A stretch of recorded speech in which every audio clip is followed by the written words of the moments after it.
Bonjour, c'est Élysée 2012, une comédie française avec Philippe Tesson et Jean-Marie Roire, comme chaque semaine. Et aujourd'hui, eh bien, on va parler de l'actualité et bien sûr du procès Jacques Chirac, condamné à 2 ans de prison avec sursis dans l'affaire des emplois fictifs. Alors je crois que Philippe Tesson, sur ce sujet, vous êtes en colère et vous allez nous dire pourquoi. Oui, je suis en colère. Bon, je sais bien qu'on ne commande pas, d'ailleurs, pourquoi qu'on ne commande pas une décision de justice, mais je trouve celle-ci tellement sévère que je la supporte mal. Elle m'a causé beaucoup de chagrin, bien que je ne sois pas... Pourquoi, par affection pour Chirac? Non, justement, j'allais le dire. Bien que je ne sois pas un Chiracien aveugle, j'aime beaucoup Chirac, je trouve qu'il a fait de très belles choses, il a fait des choses moins bonnes. Non, c'est pas ça, c'est pas ça. Je trouve que le jugement est intolérable, insupportable, pour 3 raisons. D'abord, parce qu'il est quand même, compte tenu de la légèreté sur laquelle je reviendrai, du crime commis, il est quand même d'une certaine façon une insulte à la fonction présidentielle. Mais il n'est plus président de la République. Non, à la fonction. Il l'a été. Il a été longtemps un président. Il est un président estimé. Il avait le statut de chef d'État. Enfin, ça me semble très très important. Deuxièmement, eu égard au service rendu à la France, d'ailleurs ceci est corrélatif à cela, des services éminents rendus à la France. Et sous ce prétexte qu'on ne doit pas payer pour les faits... Je sais très bien l'objection, sous prétexte qu'on ne doit pas payer. Payer quoi ? Payer quoi? Écoutez, franchement, entre nous, payer quoi? D'avoir abusé en quelque sorte du système. Vous ne pensez pas... Bon, bien sûr, mais qui n'a pas abusé? Justement, j'allais y venir. J'appelle ça la légèreté du crime. Qui n'a pas abusé du système en France, sous cette République, comme sous la République précédente? Le crime est très léger. Chirac avait sous ses ordres 40 000 fonctionnaires quand il était maire de Paris. J'ajoute qu'il était un très bon maire, personne ne s'en est plaint. Il n'a pas commis quand même des malhonnêtetés. Il avait 40 000. Le crime ne concerne que combien? Une vingtaine d'employés sur 40 000. Et qu'est-ce que c'est que ce crime?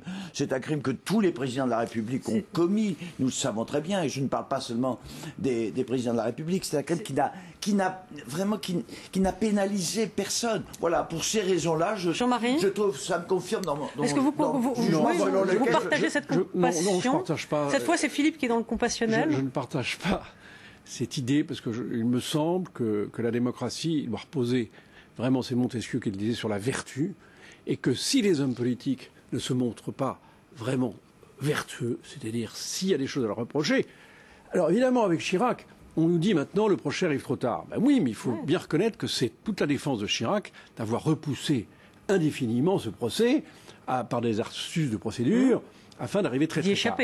Afin d'y échapper. Et il me semble que ce qui était condamnable, c'était pas tellement ce volet, finalement, sur lequel a été condamné des emplois fictifs, c'était tout ce qu'il y avait derrière. Il y avait, rappelons-nous, la fameuse cassette mairie, il y avait les HLM des Hauts-de-Seine, il y avait un certain nombre de choses pour lesquelles, d'ailleurs, ses collaborateurs ont été condamnés. Ce qui est affreux, c'est de se dire qu'au fond, Alain Juppé a été condamné. Ils ont tous payé pour Chirac. Ils ont tous payé. Roussin a été condamné. Je ne vois pas pourquoi lui n'aurait pas été condamné. Je trouve que c'est quand même très important. Ouais. Quand même. Je ne veux pas prendre de grands mots, faire du pathos sur la démocratie. Mais quand même, l'argent public n'est pas fait pour être dilapidé. Et les gens, les élus, doivent montrer une forme d'honnêteté. Est-ce que c'est pas le signe que les choses ont changé, quand même, que quelque chose se passe? Ça, Philippe, je comprends pas, parce que c'est vrai qu'il y a eu d'autres époques. Quelqu'un comme Clémenceau, par exemple, avait été pris la main dans le pot de confiture. Bon, au moment de Panama, ça existait à toutes les époques. Mais aujourd'hui, nous sommes arrivés à une exigence d'honnêteté que je trouve normale. Normal, c'est pas normal que les gens qui sont au pouvoir profitent de ce pouvoir, et très souvent c'est pour s'enrichir. Quelle vision absolutiste, quelle vision absolue, quelle vision, j'allais dire, utopique. idéale, enfantine par là même. Vous avez, mon cher Jean-Marie, de la politique, de la vie politique, de la démocratie et même de l'homme, de la nature humaine. Mais quelle vie... Écoutez, franchement, encore une fois... Je n'ai pas une vision cynique, vous avez une vision cynique de la politique. Mais non, pas du tout. J'ai une vision réaliste. C'est du cynisme. Je vous renvoie... Alors, accepter la réalité de la malhonnêteté, c'est du cynisme. Mais moi, j'ai été de la même façon, bien que je me posais à l'époque à sa politique, j'ai été de la même façon que je suis aujourd'hui vis-à-vis de Chirac, indulgent vis-à-vis de François Mitterrand, qui a commis des crimes au moins aussi abominables. Oui, mais d'accord, Philippe. Enfin, quoi, comment on peut être indulgent avec un ancien chef de l'État? C'est vrai qu'il était président de la République et puis condamné un voleur de mobilette. Oui. Est-ce que c'est acceptable? La société n'est pas tenable. Avec votre idée qu'il faut condamner encore les pauvres, alors ce sont les... Alors quand vous avez un pauvre, parce que ça répond à une forme de justice. Un voleur de bicyclette sera condamné, un petit délinquant sera condamné, et un homme politique... Quel signal on donne à la société, Philippe? Quelle vision, alors Irénique, avez-vous, Angélique, avez-vous de la justice et de l'égalité? Je peux dire ça aussi. Qu'est-ce qu'il y a de commun entre le délit? D'ailleurs, ils ne sont pas... Excusez-moi, ils ne sont pas condamnés aujourd'hui, les voleurs de bicyclettes. Excusez-moi, la justice est très indulgente vis-à-vis de... Et l'opinion, parce que vous apprenez, vous qui êtes un leader d'opinion, vous l'apprenez à l'opinion, la vertu de la compassion. On ne les condamne pas, les voleurs de bicyclettes. Dans quel siècle vivez-vous? Qu'est-ce que vous me racontez? Prenez un exemple. La justice est aussi laxiste avec vous des êtes délits pour l'immunité, que la voilà tyrannique avec des délits politiques qui n'ont pas de Je vous pose la question, êtes-vous alors pour l'immunité totale des hommes politiques? Mais je n'ai pas dit ça. Qu'est-ce que c'est que cet argument de mauvaise foi, en tout cas d'avocat? C'est un argument de barreau, de tribunal, c'est pas un argument véritable. Écoutez, Jean-Marie Taille, je pense que vous jouez à partir de quel moment? À partir de quel moment? Où est la limite? On ne peut pas condamner les présidents de la République. Alors qui peut-on condamner alors? Les ministres, est-ce qu'on peut les condamner? Mais enfin, 2 ans de prison, vous pouvez... Avec sursis. Mais d'accord, évidemment, de toute façon, s'il n'y avait pas de sursis, on ne le mettrait pas dans une prison ordinaire. Écoutez, arrêtez de jouer sur les mots, arrêtez de prendre à la lettre les choses comme ça. Encore une fois... J'essaie de comprendre votre position, Philippe. Philippe, croyez-vous qu'aux États-Unis, il y aurait la même indulgence? Est-ce qu'il y a le même laxisme? Non. Aux États-Unis, les gens considèrent, et ils ont raison parce qu'ils sont finalement peut-être plus proches de la démocratie que nous, ils considèrent qu'un homme politique, qu'il soit président ou qu'il soit... Alors à ce moment-là, il ne fallait pas déranger Dominique Strauss-Kahn, président du FMI. Directeur général du FMI. Je vous ferai remarquer que sur l'histoire de la mutuelle, la justice française a été beaucoup plus indulgente qu'elle n'est aujourd'hui avec Strauss-Kahn. Ce qui d'ailleurs me confirme dans cette tentation que j'ai de trouver que parfois les juges, mon Dieu, quel respect avez-vous pour les juges, sont tentés quand même, sont un peu influencés par leurs adhérences idéologiques personnelles. Je ne veux pas leur faire un procès, il paraît que ça ne se fait pas d'ailleurs. On n'attaque pas les juges dans ce pays. Il est vrai qu'ils ont un pouvoir tellement absolu. Alors je vous ferai remarquer d'autre part que tantôt ils sont dans la tyrannie, j'appelle tyrannie le respect intransigeant de la loi. Est-ce qu'il n'y a pas l'histoire nous prouve d'ailleurs que souvent le respect intransigeant de la loi nous mène vers la tyrannie. Nous connaissons l'histoire, vous et moi, ou bien la tyrannie, ou bien alors le laxisme. Mais est-ce qu'il n'y a pas quelque chose... C'est d'ailleurs très bien que le juge soit maître de sa décision. Je conteste la façon dont cette affaire, le juge a oublié de rapporter la rigueur de la loi à la qualité, à la nature du crime commis. C'est disproportionné, c'est tout. Je crois que les emplois... C'est vrai que de voir Jacques Chirac condamné sur les emplois fictifs, c'est un peu ridicule. Voilà. C'est un peu ridicule.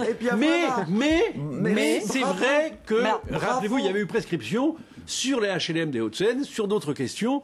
Il aurait pu avoir une petite semonce. Mais est-ce qu'il n'y a pas quelque chose de très français qui fait que, dans le fond, quand un homme est au pouvoir, on dit tout le monde réclame, et l'opposition réclame qu'on le mette en prison, comme le faisait d'ailleurs Arnaud Montebourg. Et puis, dans le fond, quand il est plus rien, quand il vieillit, là, effectivement, on veut le condamner. Est-ce qu'il ne faudrait pas, juste à un moment, assouplir peut-être cette immunité du chef de l'État qui le protège de tout? Vous avez tout à fait raison, mais les juges sont là pour ça. Encore une fois... À ce moment-là, changeons ce statut. Les décisions de justice doivent tenir compte, si elles sont intelligentes, si elles sont humaines, doivent tenir compte du contexte auquel se rapporte le délit. Ce qui a tout faussé, c'est la lenteur de ce procès. Mais cette lenteur, elle est imputable à qui? Elle est imputable à la défense de Chirac. C'est vrai qu'il aurait dû être jugé juste après les faits.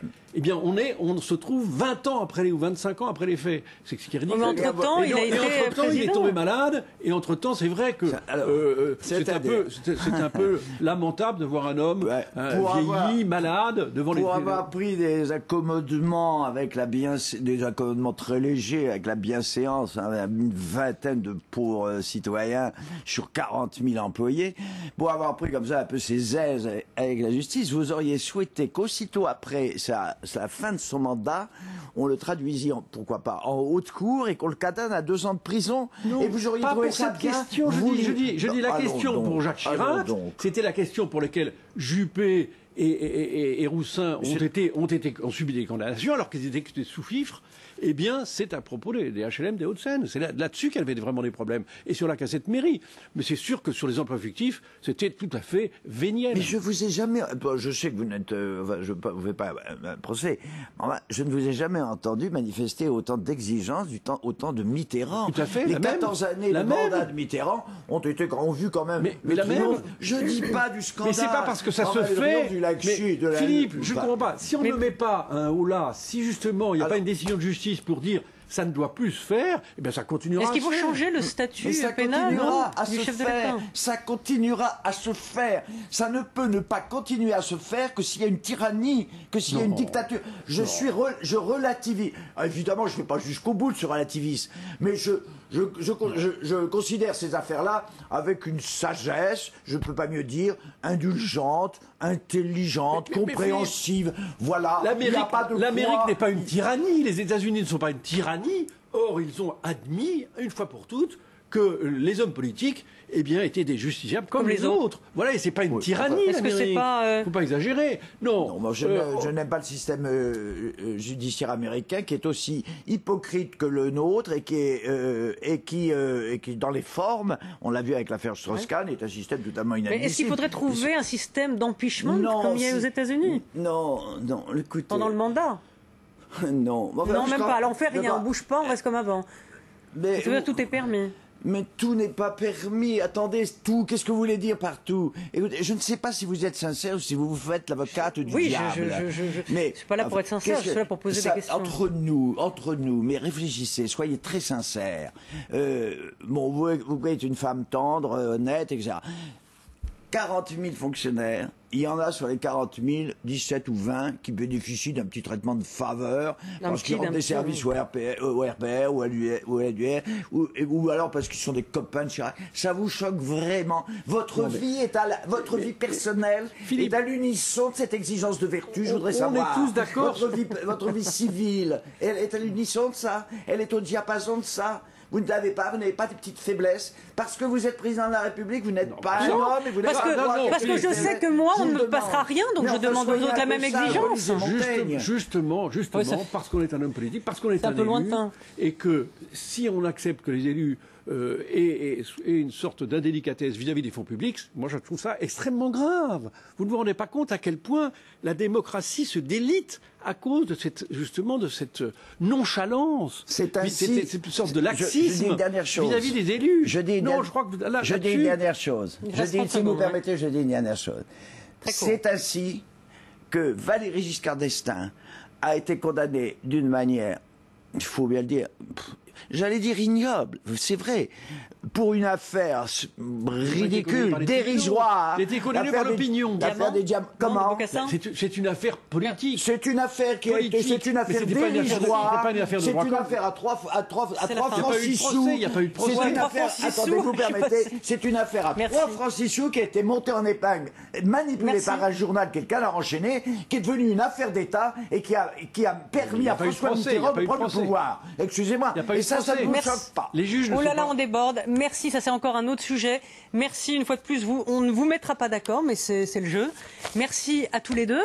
Et puis c'est la fin de l'année, donc je vous souhaite à tous de bonnes fêtes. On se retrouve en 2012.